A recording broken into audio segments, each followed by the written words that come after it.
וכי נפשי אס השם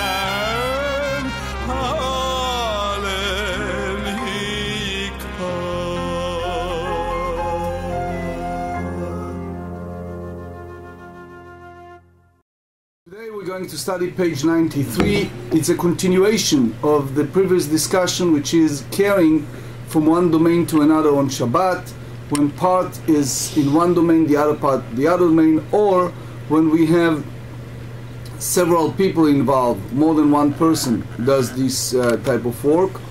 Then in Mitzvah Shem we concluded with the second part of the page, which dealing with a situation that's the way Hashem created the world, dealing with a corpse, with a dead body in a situation on Shabbat.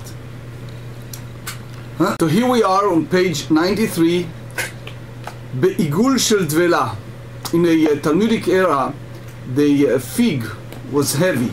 They have a certain process of pressing the fig and make it, for those purposes, very heavy.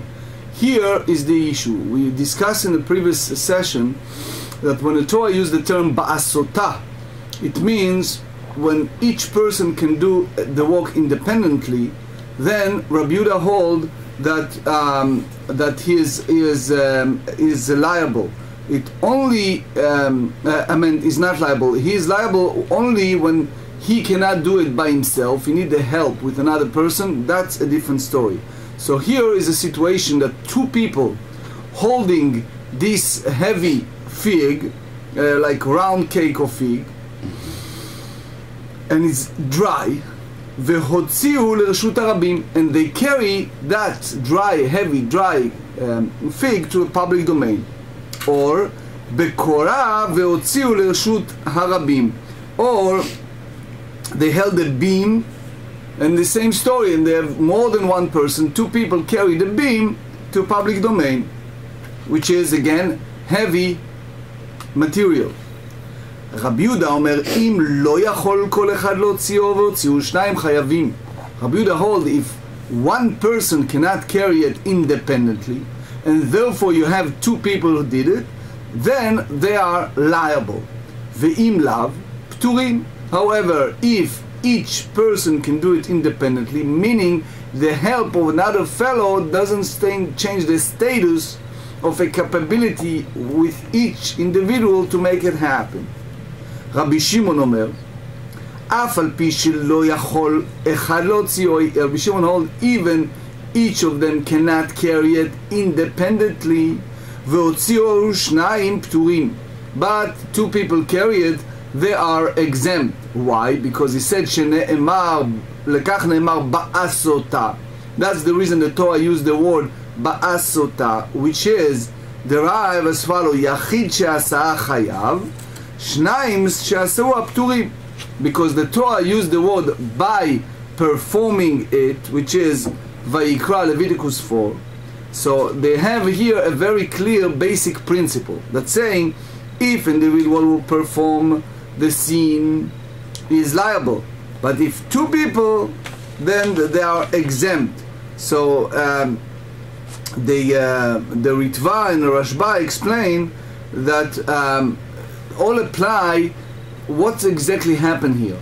Is the other fellow just give him a hand, or really partake, or what exactly the status here? They are very scrupulous in understanding what Rabbi Shimon view. Anyway, what exactly, now the GEMARA want to crystallize what exactly the machloket, the dispute between Rabbi Yehuda and Rabbi Shimon. Behaikra, in this line in the book of Vayikra, Leviticus chapter 4, sentence 27,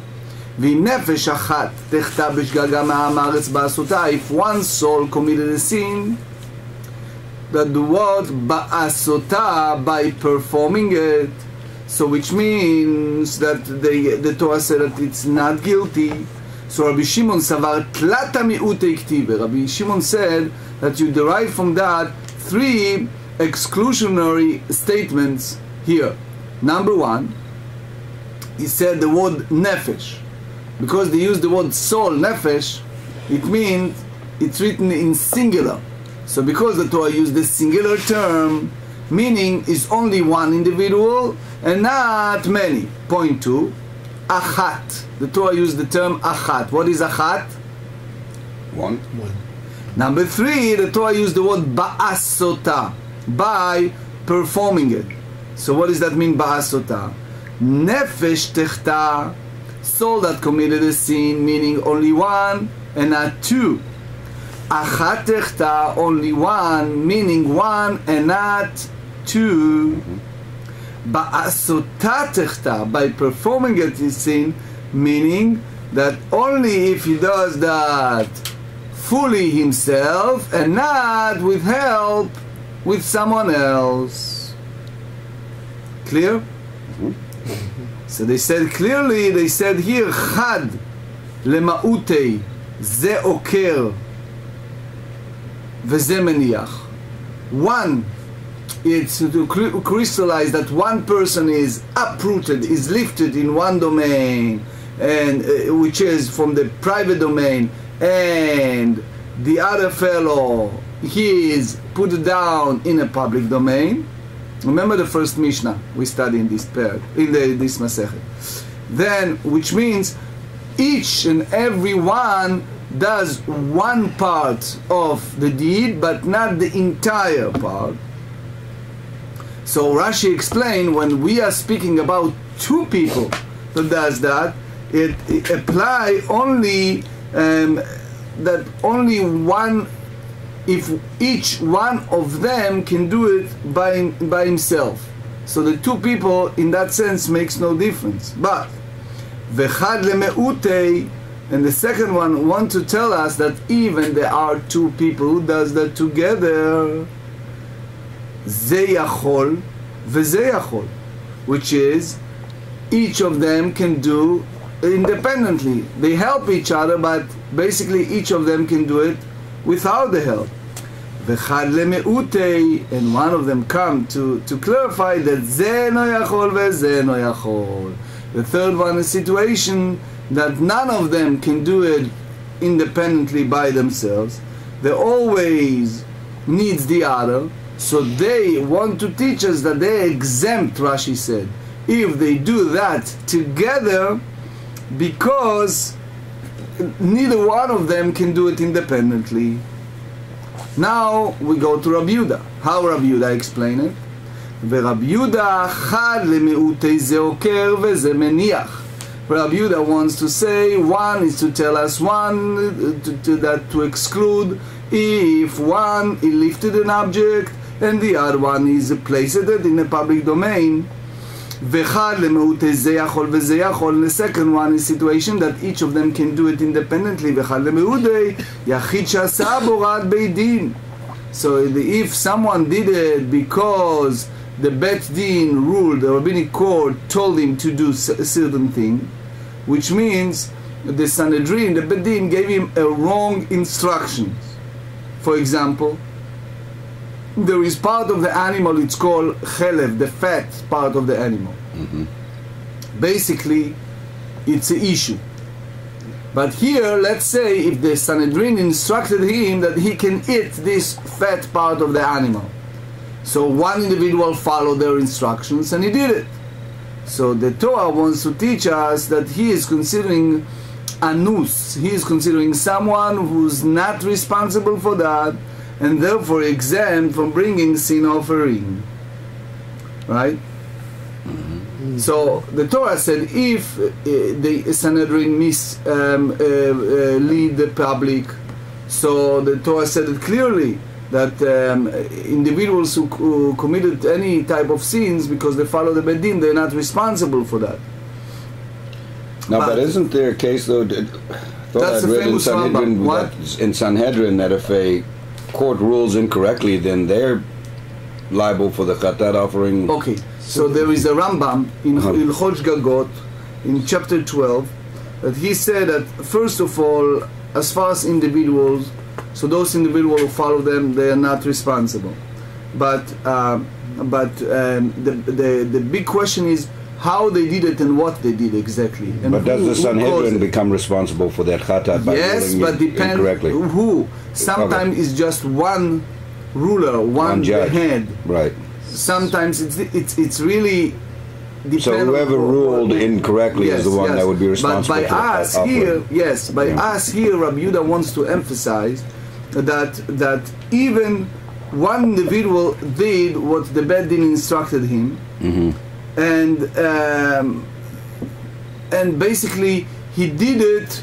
And let's say a situation that other people did not do it. Right. He did it. Other people were on a process to understand what happened, etc. So basically, he hold, as long as he's under category of anus, that he was forced or he was in any type of guilt for doing something knowingly or doing something that he just follow them, so he's exempt. So what we derive from that?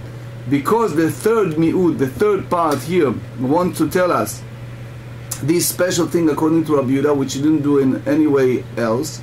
So it's nothing else left for saying that if two people would do something, while each of them can do it, each of them cannot do it independently. So he didn't left the room to have a discussion over that part, because the three mi'utim has a different causes, different clause for those three mi'utim.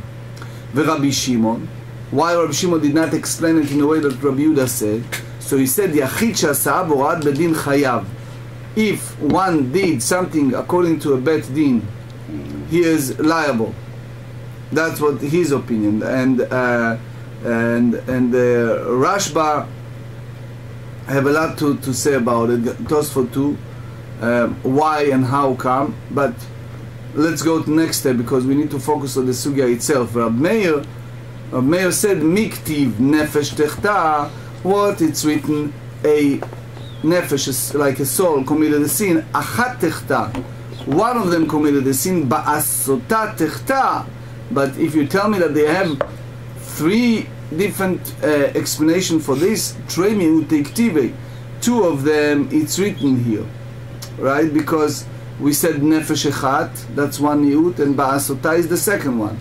Chad lema'utei ze oker v'ze maniach. One to derive the whole idea that one is uprooted in a private domain, and one is put it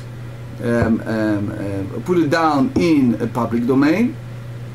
V'chad lema'utei yachid she'asa bo rad bedin. And here all the second one is to tell us that if one individual did something according to what Beit Din instructed him, so that's a different story. But if two does together, so then it's a different thing. Two people does together something that Beit Din instructed them wrongly, so even each of them can do it independently. He said that it's not part of the chatat of the sin offering. Amar Mar. So now we go to the whole idea of two people did it together. Ze yachol veze no yachol, divrei hakol chayav. He said if one person is capable and this person is incapable, and if they perform together, everyone agree that he is liable. Right? So he said now, hey minayu mechayev. Which one of them is really liable? Why? Because it's clear that only one of them is liable, because they didn't say everyone agree that they are all liable, but they said chayav, which is individual one. So you mean to say that one is who is capable, he is liable, and the other one is exempt, or the opposite? The one who cannot do it, he is liable, and the one who is capable, he is not. So that's the big question. That's the discussion. Amar Rav Chizda, that's by the way the Khatam Sofer said. Amar Rav Chizda, ze sheyachol. Rav Chizda said that one is capable of performing the act alone, he is liable. Why? The ze she'eno yachol, my kavid. If you tell me that one is not capable, so what did he do wrong? He didn't do anything. It's like the one who's capable can do everything by himself without the help with the other one. So what's the Amar le Rav Amnuna the kamesaya be'adeh? Because it's here basically he is helping the one who's capable to do it independently. So because he is helping him, so even he can do it independently. So then he, meaning who? The one who's helping, Khatam Sofer said, he is the one who's capable. Why? Because he is the one who's doing something extra, because he's taking it the way that you are moving from one domain to another while someone else is with him. So this one who's capable to carry independent, he mean that he's like carrying while somebody else helping him. So he is exempt. But the other fellow, he is the one who is liable. Follow? That's the Khatam Sofer point of view. Why? Amar li, so Rav Chizda responded to him and he said, Mesayea en bo mamash. And that's crucial for us to understand, because that's the whole discussion here. Rashi explained to us that Mesayea, that one who assists another to do some type of work, that the other could do it by himself, this is insubstantial, because he's not considering part of that, because the second one can do it independently. It's considering like he does everything by himself, and you cannot exempt him, because the other fellow, he is helping him, the one who is incapable helping him. Amar Rav Zvid. So now we want to go to a series of explaining. Is not just the idea Mesayea and B'mamash, the one who assists, is insubstantial, and we want to show that in many other places in the Torah, Mesayea, the one who helps, it's insubstantial. Example: Amar Rav Zvid Mishmei de Rava. Afanan Talmud. There is a Mishna in Tractate Zavim, chapter 4. Haya yoshev al gabei mitav arbat alitot tachat reglei raglav. So here we speak about Zav, someone who has a semen discharge, and he is basically sitting.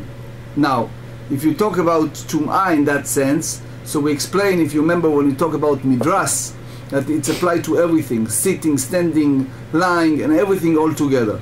So here, if this Zav is sitting on the bed, and the Arba Talitot, the four garments beneath the four legs of the bed, Tmeot mipnei she'ena yachola lamod al shalosh. So they are ritually impure, because the weight of the Zav is considering that is a rest of each of these garments, because they're incapable to stand on the three legs. You can't have it on the three independently. So it's like the Zav is carrying by each leg and by the garment under that.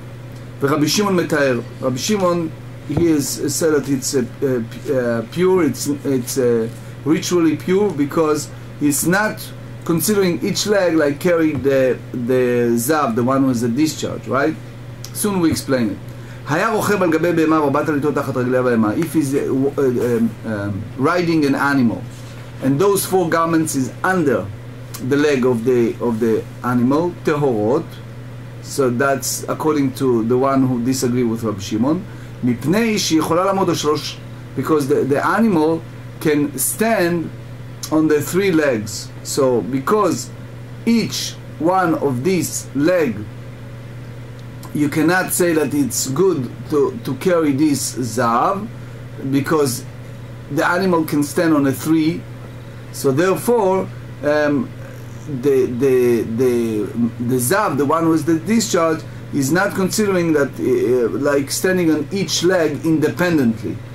So ve'amai. So how come? They said ha'mesayeh be'adei adadei, because each one of the leg help the other leg to carry him. So again, the whole derivative point is that one who's mesayeh, one who's assist, it's insubstantial. So it means that it's like the Zav was carried by each of the legs.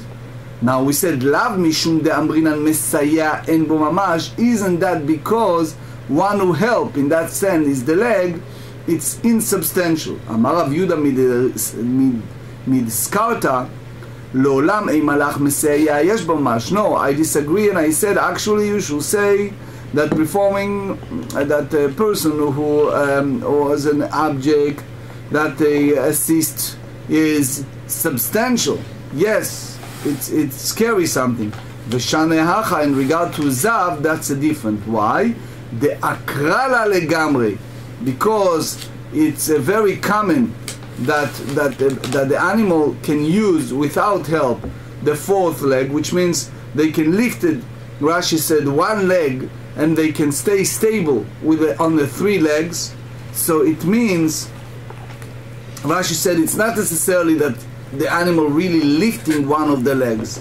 It means that we see that the animal stand with all the four legs on this garment under them, but sometimes you see the animal standing on the only three legs, and even the fourth leg is on the ground, yet when the animal need to carry the three legs, it's enough for the animal to carry, and they're not always using the entire four legs to carry the weight of a person.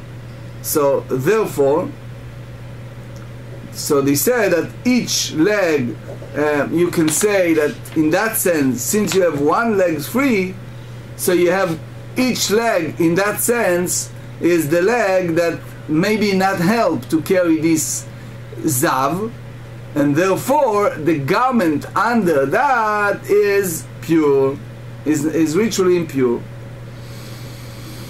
Chazon Ish wasn't happy with that. The Chazon Ish hold that that's, to say that because one leg is free, to say that everyone, he have a hard time with that. But anyway, V'kevan de zimnin akraha, but since sometimes the animal lifted one of the legs, v'zimnin de akraha, and sometimes, let's give a numbers, leg 1, leg 2, leg 3, leg 4, the 2 front, the 2 back, the 3 and 4 the back. Sometimes the animal lifted number 1, sometimes the animal lifted number 3. So because leheve kezav amitapech, so we have a din of zav, that someone who have a discharge, that while he was in a state of sleeping, he is turned around on different utensils, that because of that it's a really doubt, is a safek, what's going to do with different utensils, and since we don't know which one of these utensils he is touched, because it all happened while he was in a state of sleeping. So what did you do? You said the entire utensils that was in that domain, they are all impure. So he said, if that's the case, you can say, you can juxtapose to our discussion of the zav and of the animal, and he said the same thing with the animal. Milotnan, did we learn when the Tumat Midras? This is again Zavim chapter 4. We said zav shaya mutar al 5 safsalim u 5 pundaot. If the zav was lying on the 5 different benches, or he was lying in the 5 different pundaot, it's like a large bag that they putting money there. All right, leorkan, that's they used to do it in those days. Tmeim, so it means that if you don't know, and he slept on those benches, so you say that because you may say that each of them carry most of the body of the zav, and you don't know which one, because sometimes he's on this one and sometimes the other one. So therefore, since it's a safek, Rashi said, since it's not clear which one he is really slept, so therefore you have to say that they are all impure. Tosfot said, you basically ask a question if each one of them he may slept on. But most of the Rishonim hold, the Meir and others, that we hold that in that sense all of them, all the benches, in the same status. However, lerochban, however, if he's sleeping the other way around, which means because none of part of his body is in one of those benches, but each of them have just part of his body, so because he turned over on them, So they said, you don't know. Yashen, so he is now in a state of sleeping. Safek mitapech aleim, that it's a question, it's uncertainty that maybe while he was sleeping, he turned over on them, and therefore, so tmeim. So you have to say that all the benches are impure, because since he's moving his weight from one location to another, so it may happen that all of them was in attachment, and therefore all the benches are not in state of purity. Now we go back to our subject. Since we said what we said originally, that one who assists is insubstantial. So if it's insubstantial, so you juxtapose to this, and you said since each of those legs, it's only the one who assists the others, so all these garments under the leg of those animals are pure. Now, again, why we need all this proof? Because we want to say that any place in the Torah, any type of assistant, mesaya en bo mamash, it's insubstantial. Amar Rav Papi mishmei de Rava, af ananam netaninan. Rav Papi said, name of Rabba, we too learn to support this important halacha. We just turned the page, 93b. Rabbi Yossi Omer, הסוס מטמא על ידיו, החמור על רגליו. שמשענת הסוס על ידיו וחמור על רגליו. Imagine a situation that Zav is riding a horse. Zav riding a donkey. Any different? Yes. Rabbi Yossi said there is a different. Why is it different? We hold how a person rides a horse. You ride a horse, you're holding a hand, and the horse using the two front leg for certain purposes. The donkey, however, using to carry the back legs. So now we said that if the Zav riding the horse, so because he depend on his hand, right? So if he sit on this horse and he has under the what he sit a garment, so that part is impure, okay? But what happened behind the legs, the back legs, it's not impure because he's basically riding certain way. However, a donkey, it's by the back. Why? Because if you talk about the way that he hold, the horse is by the hand, and by donkey is by the back. So the Vilna Gaon elaborate on that, and the Gra, the Rabbi Eliyahu of Vilna said that horses, usually people, what they do with horses? They're riding horses, right? Donkey, they use, especially in those days, to load it, to carry materials. So therefore, the power is in his hand. The other one is the power is in the back, right? Which means by the donkey, the back help the front to run. The back is the key point because that's the one who supported all those loaded materials. So that's the key point the Gra said. So the Gemara asked, "Ve'amai, why you tell me that one who carried his garment and the garment and the back of the legs, it's not it doesn't have any problem of impurity? Haka mesaya ba'adei adadi." But it's also helping because when he carried that, it helps because eventually the animals use the fur, right? Lav mishum amrin mesayan b'mamash. That's back the same idea that one who assistant is basically insubstantial. So if it's insubstantial, again you have to go that by the one who helped. You see, because in one animal the front help, one animal the back help. So again we go to the same point. אמר רב אשי, ענף ענן תמין רבי אליעזר אומר, רגלו אחת על הכלי ורגלו אחת על הרצפה. If we have one leg on the ground and one leg is on the utensil. Here we speak about the priest, the Kohen that walk in a Beit HaMikdash, the holy temple. While one leg is on the vessel, one leg is on the ground. So he said, רגלו אחת על האבן ורגלו אחת על הרצפה. One leg is on the stone, and the other one is on the floor. רואים כאילו שאילו ינטל הכלי, תינטל האבן. That we look, because there is no partition between the Kohen and the floor of the courtyard while he's doing his job, so therefore his work is invalid. Why? Because he didn't do it in the proper, the whole way it should be. But he said, כאילו יונטל הכלי ותינטל האבן יכול לעמוד על רגלו אחת אבל אותו כשרה. Because if he can do it while half, that this utensil, this vessel can be carried independently, which means while he's standing in one leg, he can do that, then whatever he did in the service, we say that that's fine, we accepted that.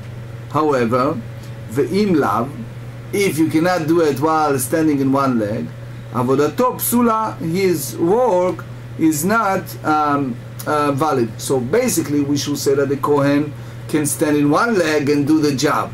Okay?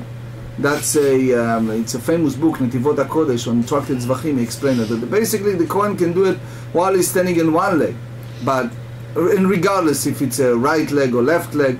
So therefore, if he have one leg on the floor and the other leg is not, so they said, V'amaya kamisaya be'adei adadei, or you can say that one leg helped the others. Lav mishum damrin ha-mesayeh en bo mamash. You must say that because one who assists is insubstantial, so therefore, even he stand in one leg on the floor and the other leg on some partition between him and the floor, and most of his weight is because he depend on one leg, and the other one is up, which means only the leg on the floor he's depend on.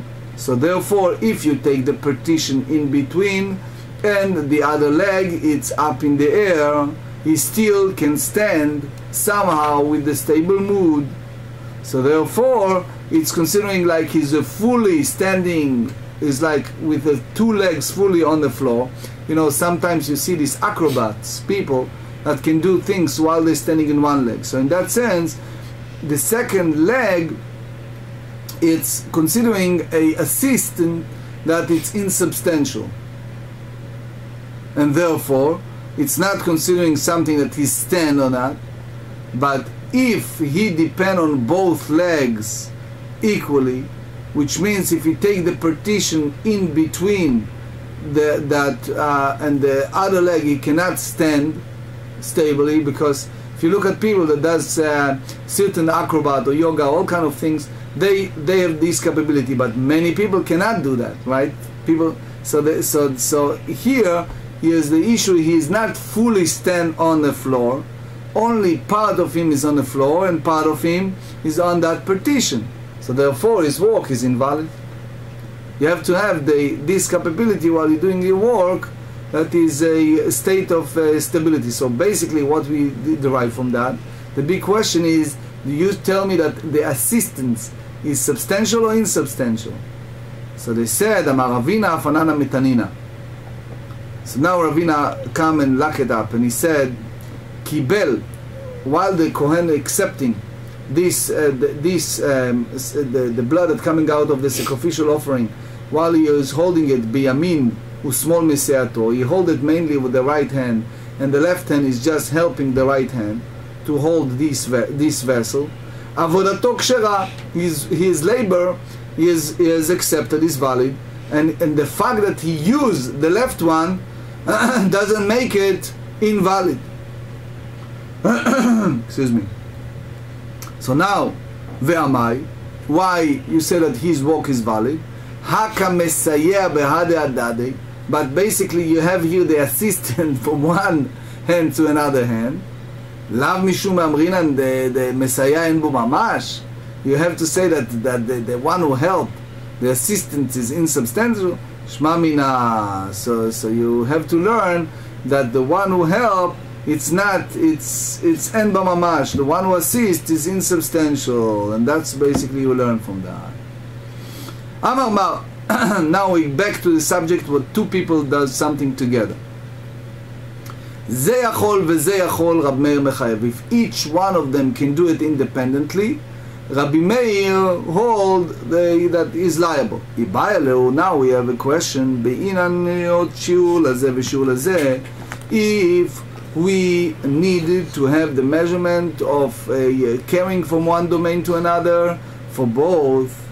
For example, if you carry some food that is a small size of a dry bark, right, for each of them, or dilma shiur echad lekulam, or may you say that is one measurement for everyone.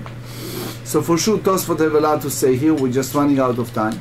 Rav Chizda v'Rav Amnuna. It's a difference between Rav Chizda and Rav Amnuna. Chad amar שיעור לזה ושיעור לזה. One of them said that the measurement for carrying needs to be independently to each of them. ואחד אמר שיעור אחד לכולם. And one said that it should be one measurement for all of them. Now, we need to explain. So we said, Amar Rav Papa Mishmei de Rabba. Rav Papa said, in the name of Rabba, Af anan namitaninan. We too also learn from this Mishnah, Mishnah in Zavim, chapter 4, Haya yoshev al mita, ve'arbat alitot tachat arba reglei mita. We just learned earlier in the Mishnah that if the Zav, the person who have a discharge, he was sitting on the bed and there are 4 garments beneath the 4 legs of the bed. So what we said, Tmeot, they're all impure in Tumat Midras, that they all are ritually impure because the bed is incapable of standing on 3 legs. So it's very important to know the Tumat Midras. Tumat Midras, and we said it many times, meaning that that's applied to any position. Midras literally meaning lidros, to stand on. But here in that context, it's applied to anything. It can be a lying on a bed, sitting, and anything involved with midras, that's part of that tumah. So now we explain it, ve'amai. Now you ask a question, how come you said that all these garments become impure?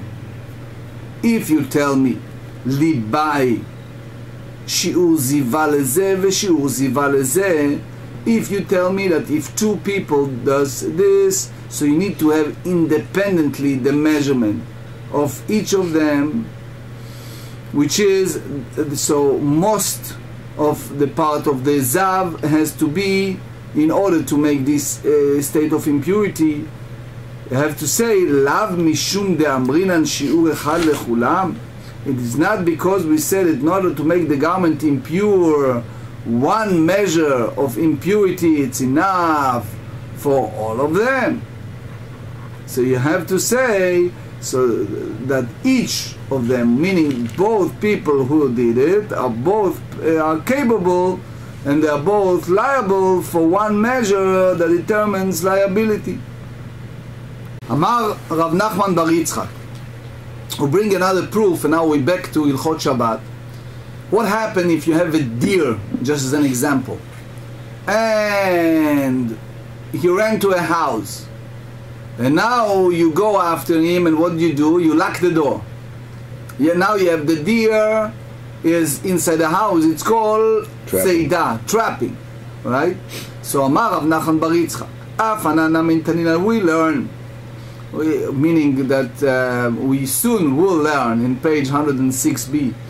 Tzvi shenichnas lebait vena'al echad befanav. If a deer entered to a house on Shabbat and someone locked the door, meaning that he cannot go out, chayav, he is liable because he is trapping the deer. Na'alu shnayim. But if there are 2 people involved with this, pturim, they're exempt. Why they're exempt? Because you may say that each of them can do it independently. Each of them can lock the door independently. So since the 2 did it, and each of them can do it independently, you go back to the first Mishnah and you say that they are exempt. Lo yachol echad lin'ol v'na'alu shnayim. Let's say if the locker is very heavy, like in the old days, or whatever the reason is, but one person cannot do it independently, and there are 2 people who did it together. Chayavim. Why?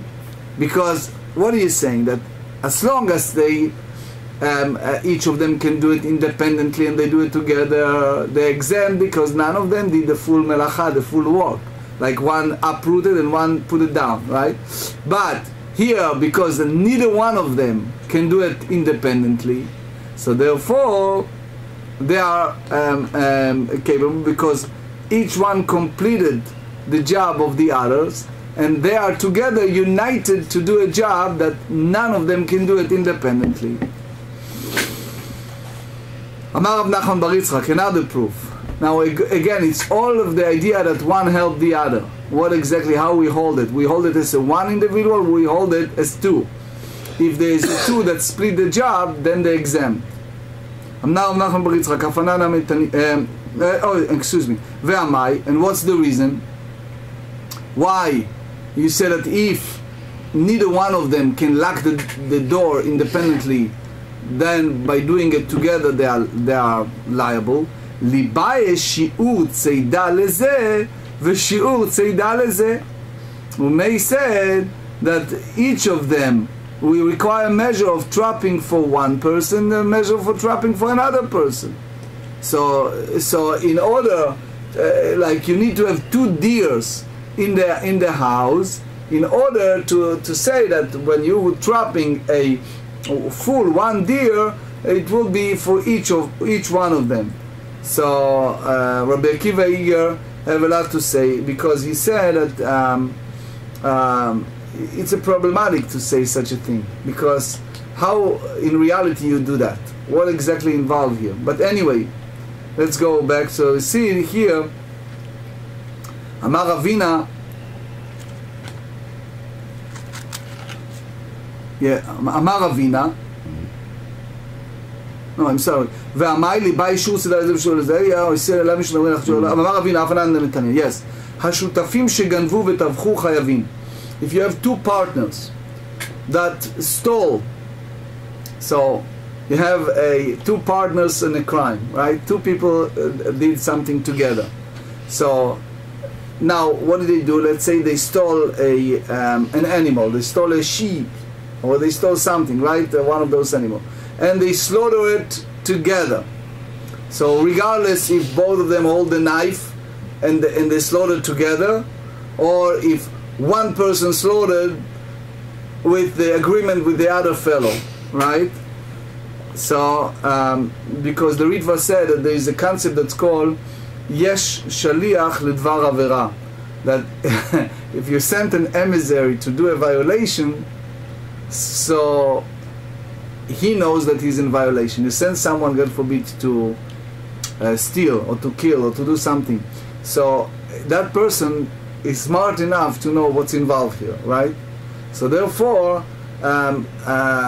you can say that he represents the one who sent him, but he is also holding some liability, right? Mm-hmm. So they said chayavim, they have to pay. Basically, here is the thing: by the Torah, a regular thief need to pay. How much a thief need to pay? The amount that they stole. Well, let's talk about it. Depending on what, I mean, we don't have time, but let's talk about it. Someone went to a store with a gun, and he threatened Mr. Abe. He threatened him that if he's not giving him his jewelry, he's going to kill him. Mr. Abe handed over to him the jewelry. Now he caught, or he came and he confesses. What did he need to bring back to Mr. Abe? No? Exactly the amount he stole, right? Mm-hmm. Fine. Nothing more. However, if this thief, let's call him a name, Mr. A, okay? Mr. A came at night to Abe, and what did he do? He stole when no one sees it. And then he came and he admitted, or he was caught. Now the Torah requires Mr. A to pay double. To pay the amount, double. Why? A restitution. What? You have to pay restitution for what he did to But the restitution is single, why double? No, why double? He just gave him back whatever he stole. He stole 100,000, he gave 100,000. Why need to give more? Double? So the Talmud said, I meant this the reading from the Torah, that the robber, the one who robbed, he has basically no fear of anyone, no fear of God, no fear of people. He just walk in with a gun, etc. Right? The thief have a fear of people, but not fear of God. He come at night, and he think God is not watching him, and he's only afraid of people. So God said, if that's the case, you pay double. Now there are cases you need to pay not double, 4 or 5 times. And when is that situation? A lamb is 4 times. And yes, you know why? Because if someone stole, let's say you stole the lamb, and then you sold it to someone, or slaughtered it. So the Torah said in that case you have to pay 4 or sometimes even 5 times, depending on the case. Ox, right? Because you have to remember the key point that if you stole an ox and you return it, so the guy have it back. You stole money, you return money, even doubled it. But if you stole and slaughtered it or sold it and it's gone, then it's a different story. As a side point, some people here have animals, right? So you know how the strong attachment some people have to their animals, etc. So it's beside of the, just as a side point, beside of the value, monetary value, there is a lot of emotion involved here, some rabbis said. Anyway. Well, but if you think about it with like an ox, which performs a lot of labor for people, if you return the ox, they can continue doing the labor, but if you either kill or sell it, it can't be returned to them, then it's not only the value of the ox, but it's all this work that the ox would have done as well that they lose. So, yeah. So now they ask, Ve'amai, why they are liable? ליבאי שיעור תביכה לזה ושיעור תביכה לזה. Let them require a measure of slaughtering for this one and measure of slaughtering of that one. So lav mishum. So Rabbi Shimon Shkop said here that if one person did just part of the shechita, just one sign, so it's not enough. But here, if he start and the other one is just completed, so they said, "Lav mishum damrinan shiur echad lekulam." It's not because we say that one measure of slaughtering is sufficient for them all. ואמר רבשי, הפננה מן תנינה, שניים שהוציאו קנה של גרדי חייבים. He said, if 2 people carry a weaver reed on Shabbat, they are liable. So Rashi said that it's like they have this part of weave reeds that they have a large space between them. So ve'amai, libai shur הוצאה לזה ושור על הוצאה לזה. We should say that we require a measure of carrying for this one and a measure of carrying for that one. לאו משום אמרינן שיעור אחד לכולם is not because we say that it's the one measure of carrying is sufficient for them all. אמר לרבא חברי דרבא לרבא שדילמה דאית בי כדי לבשל ביצה קלה לזה וביצה קלה לזה. If you remember we talk about egg, if you take a light egg for each one of them, so and the light egg it's easy to cook, so that's the same we juxtapose to here to the situation of weaver reeds is the same thing. So they said im ken lishmin an ken de alma. So now the respondent said that what we learn from that it's that here we talk about ordinary reed, Mishna de gardi, why they use the weaver's reed, that it's not enough measure to make him liable. ודילמה דאית בי כדי להרוג מפה לזה וכדי להרוג מפה לזה, because if you have here a measurement that it's enough to weave a cloth for this one and weave a cloth for that one. So he said, so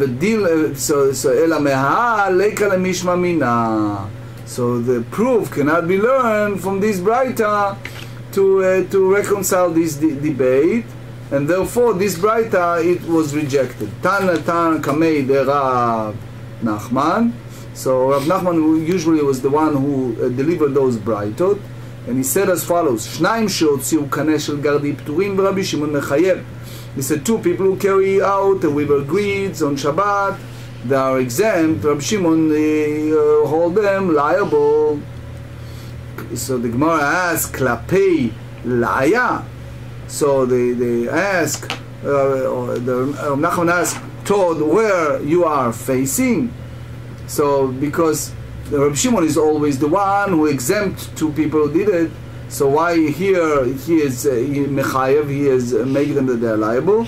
You have to say the opposite. That they said that they are liable, and Rabbi Shimon said that they are exempt. There is a tosfot here that explained that the big question is, what's the purpose of doing all of that? Because the whole concept of melacha she'ena tzricha l'gufa, when you do something not for that purpose and something else happened, that's the big discussion. Because here, for example, if you do something for the purpose of the tabernacle in those days, that's one thing. But if you do something for the purpose of something else and it happens to help the tabernacle or vice versa, for example, when they build the tabernacle, they have those wagons that they use to carry from one domain, from private domain to public domain. So that's basically a situation that the person is exempt.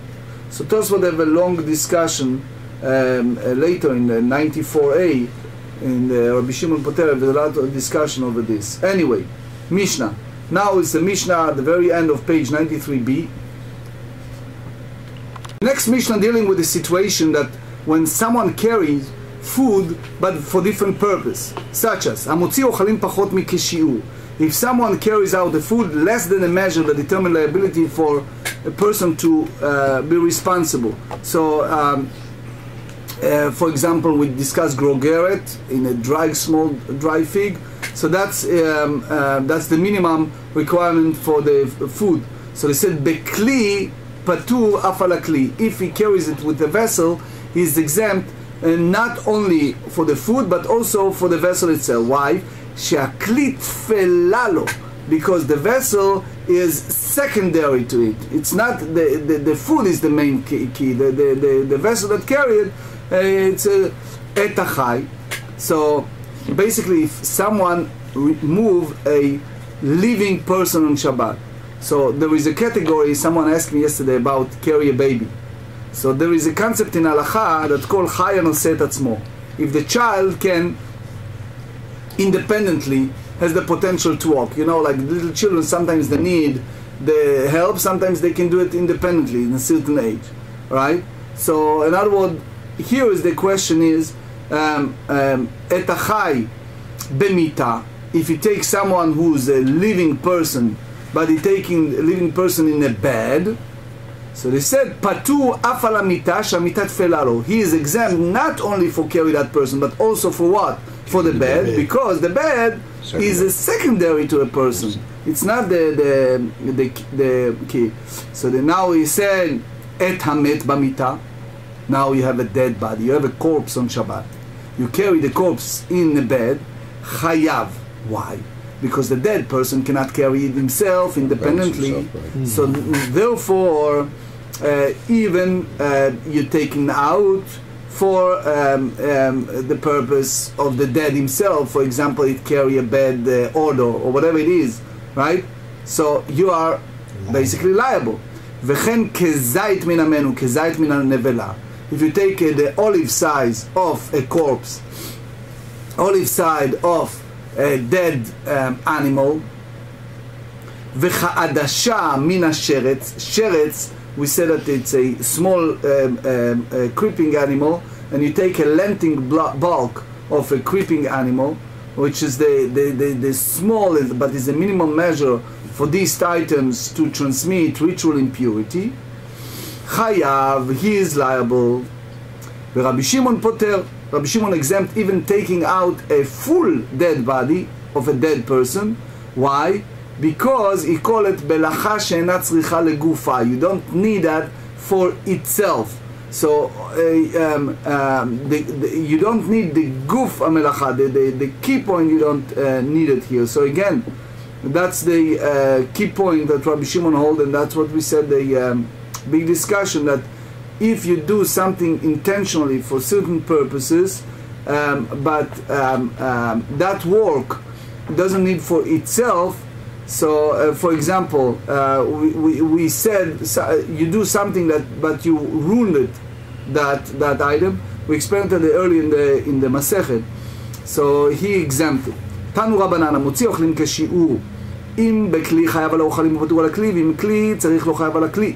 So now we said one who carries out a measure of food or a vessel, that they have the measure of that liable for carry them.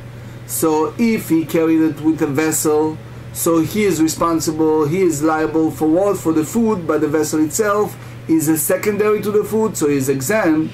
But if you need a vessel for itself independently, so he also liable for the vessel itself. Shma mina.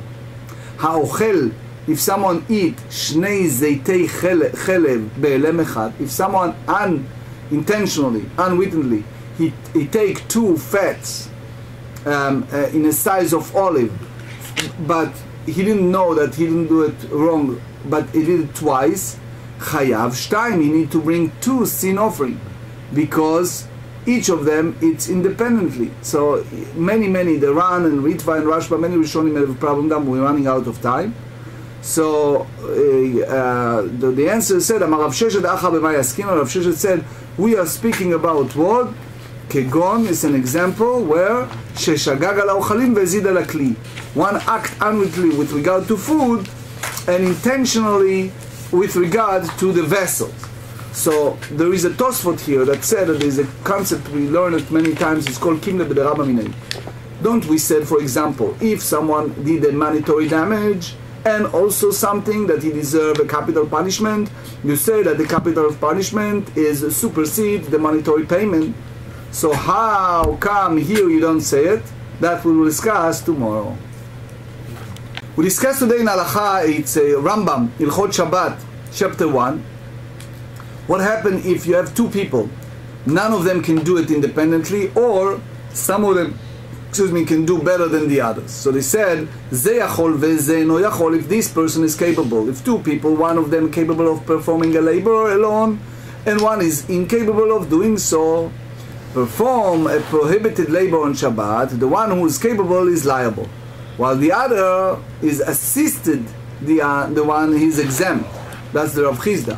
But one who assists in the performance of a prohibited labor on Shabbat is exempt. Why? Since he is incapable of performing the action alone, his assistant is considering as insignificant. Now we talk a lot about Zav. Zav who's sitting on a bed or riding an animal, or Zav who lying on 5 benches, and we explain in very short, that's the Rambam Hilchot Mishkav u'Moshav. So we said that the Zav that was set on the bed, if the foregarment is beneath the 4 legs of the bed, all the garments are impure. And we said that if you ride on an animal, that's a big issue, because since what type of animals and how we ride it, so we say that even those subject is basically in tumat midras, that is impurity by lying, they remain ritually pure, since the animal is capable of standing on 3 legs. Each leg is considered by merely assisting the others. That's the whole idea of Messiah. And we say the same thing with the benches, if it's the other way around. Now, if the Kohen, we speak about the Kohen in Beit HaMikdash, one of his feet is on a vessel, Raglo achat al hakli, so that's again the Rambam, Hilchot Beit HaMikdash, chapter 5. If a Kohen, a priest, serving the Beit HaMikdash, had 1 foot on the floor and another foot at the top of a vessel or a stone, his service is valid if he is capable of remaining standing on 1 foot when the vessel or stones was removed. Kibel biyamin v'smol mesayato, if the Kohen received the blood with his right hand and his left hand is merely assisting, so since he do that, the service is valid. The same idea.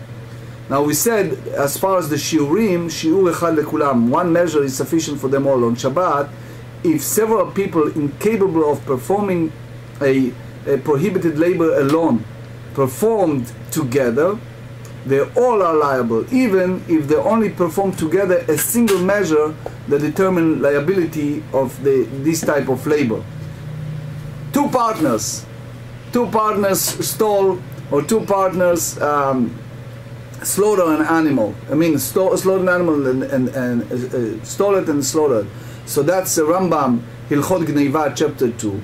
He said, if two partners stole an animal together, and one of them slaughtered it on behalf of both of them, they are both liable. המוציא אוכלים פחות משיעור, כלי רמב"ם, הלכות שבת, chapter 18. One who carries out a vessel less food than the measure of the determined liability of carrying out food on Shabbat is exempt for carrying out the food as well as carrying the vessel. Why? Because the vessel is secondary to the food.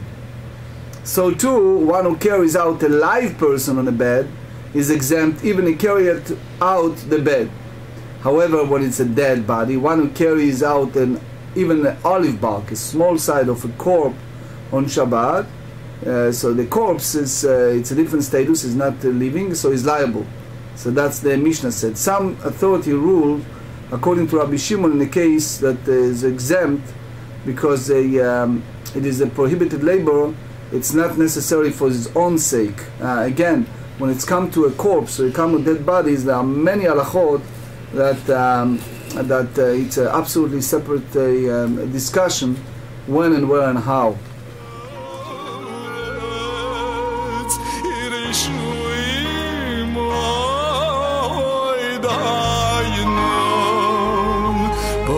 נפשי אס השם